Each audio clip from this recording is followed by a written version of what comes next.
Você já percebeu como certas lembranças parecem ter vida própria? Momentos que você preferia esquecer, mas que insistem em voltar justamente nas horas em que você tenta se aproximar de Deus? É como se o passado levantasse a mão e dissesse: "Eu ainda estou aqui." A vergonha faz isso. Ela se instala no coração como uma sombra silenciosa. Não grita, não faz escândalo, mas constrange, paralisa, rouba o brilho de qualquer início novo. Às vezes, você está até tentando seguir em frente. Uma oração, uma decisão, uma mudança, e de repente, a memória surge. E aquilo que você fez? E a alma desaba. A pergunta é simples, mas profunda. Até quando a vergonha do passado vai ter mais autoridade sobre você do que a graça de Deus? Porque a vergonha não apenas lembra o que aconteceu. Ela distorce quem você é. Ela diz que seu erro é maior que o perdão, que sua falha é permanente, que Deus te tolera, mas não te quer. Mas Paulo escreveu em Romanos 8:1: "Agora, pois, nenhuma condenação há para os que estão em Cristo Jesus." Nenhuma. Não menos. Não quase. Nenhuma. Se isso é verdade, e é, então por que ainda dói tanto? É isso que vamos descobrir juntos. A vergonha tem uma habilidade. Ela sempre tenta convencer você de que o seu passado é mais verdadeiro do que a palavra de Deus. Ela não luta apenas contra a sua memória. Ela luta contra a sua fé. E aqui está a tese central deste vídeo. Simples, bíblica e profunda. A vergonha tenta definir sua identidade através do que você fez. Deus define sua identidade através do que Cristo fez. A vergonha olha para o seu pior dia. Deus olha para a cruz. A vergonha aponta para a queda. Deus aponta para o sangue que te levantou. É por isso que ela insiste tanto. Ela sabe que, se você acreditar no que Deus diz sobre você, ela perde o poder.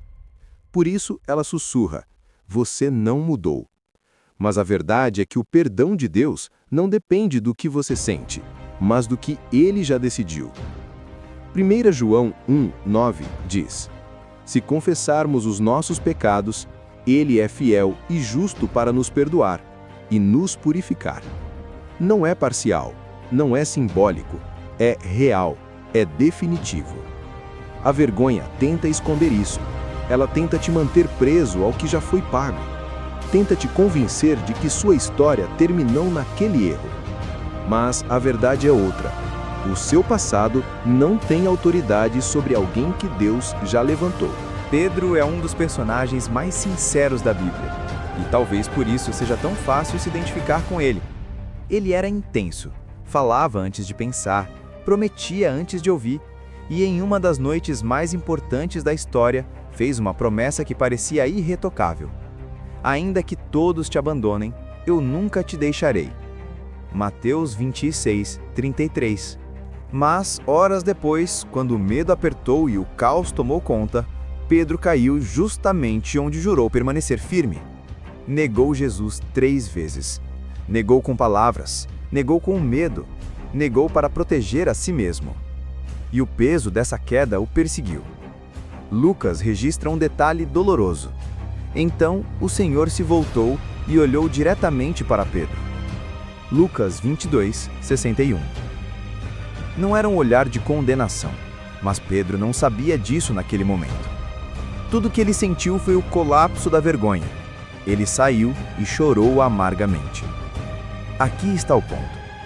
Pedro não caiu porque não amava Jesus. Ele caiu porque era humano, porque era frágil, porque, como nós, não é feito de aço. E ainda assim, Jesus não desistiu dele. Após a ressurreição, o mesmo Cristo que Pedro negou o chamou pelo nome, restaurou sua alma e reafirmou seu propósito. A vergonha dizia: "Acabou." Jesus dizia: "Comece de novo." Existe uma dor que só quem caiu entende.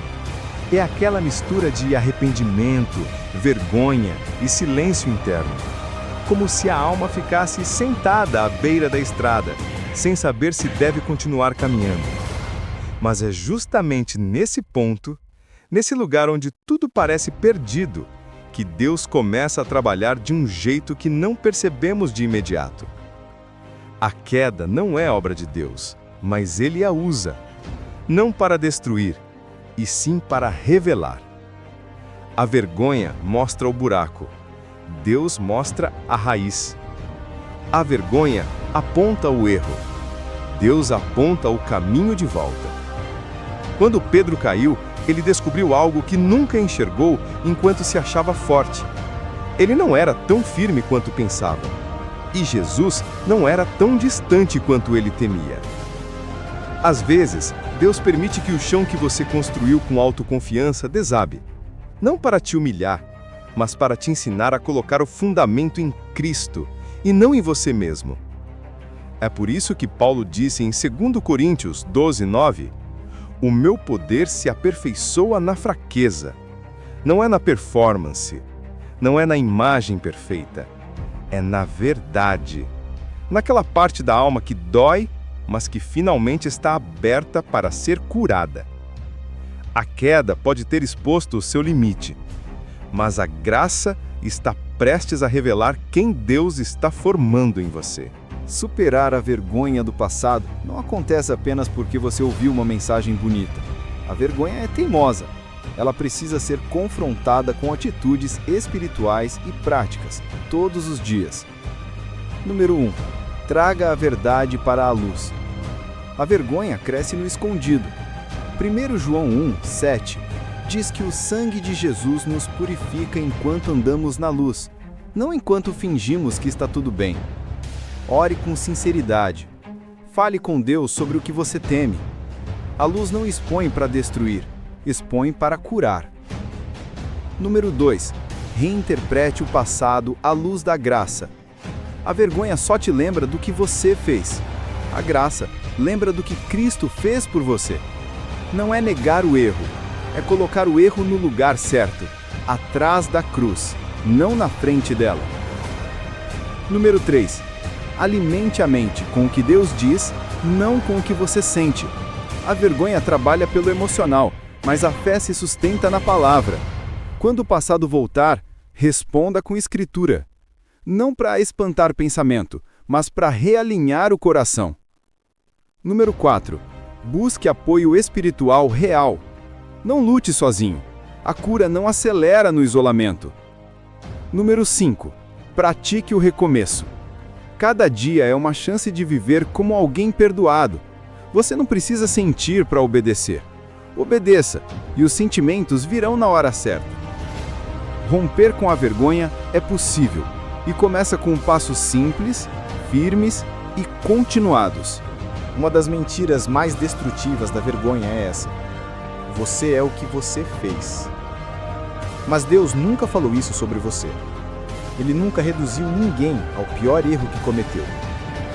Se ele fizesse isso, não teríamos Abraão, não teríamos Moisés, não teríamos Pedro, não teríamos Paulo. E, sinceramente, nenhum de nós estaria aqui. Quando Deus te olha, Ele não vê apenas o passado. Ele vê o propósito. Ele vê o que está sendo formado. Ele vê o que a graça está construindo, mesmo nos dias em que você ainda tropeça. Efésios 2:10 diz: "Somos feitura dele, criados em Cristo Jesus para boas obras." Feitura significa obra em construção.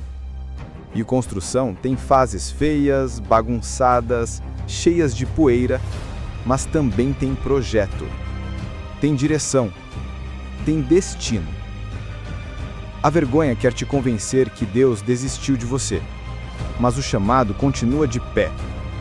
Assim como Jesus chamou Pedro à beira do mar, o mesmo lugar onde tudo começou, Ele te chama hoje não para te humilhar, mas para te lembrar quem você é para Ele. Você não é o erro que cometeu. Você é o escolhido que Ele decidiu restaurar.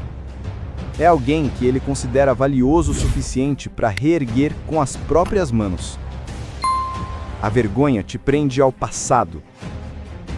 A A identidade em Cristo te puxa para o futuro. Chega um momento na caminhada em que você precisa escolher qual voz vai confiar. A da vergonha que te chama para trás, ou a da graça que te chama para frente. A vergonha sempre tenta escrever o capítulo final da sua história. Ela diz: você nunca vai mudar. Mas Deus não trabalha com finais prematuros. O Deus da Bíblia é especialista em recomeços. E Ele não espera você estar perfeito para começar de novo. Ele começa justamente no ponto onde você falhou.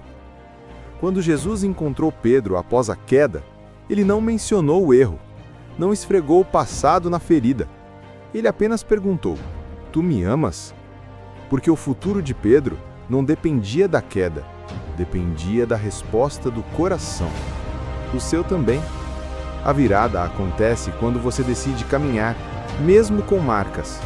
Quando você escolhe crer que a cruz é maior do que a lembrança. Quando você entende que o perdão de Deus não é uma teoria, é uma porta aberta.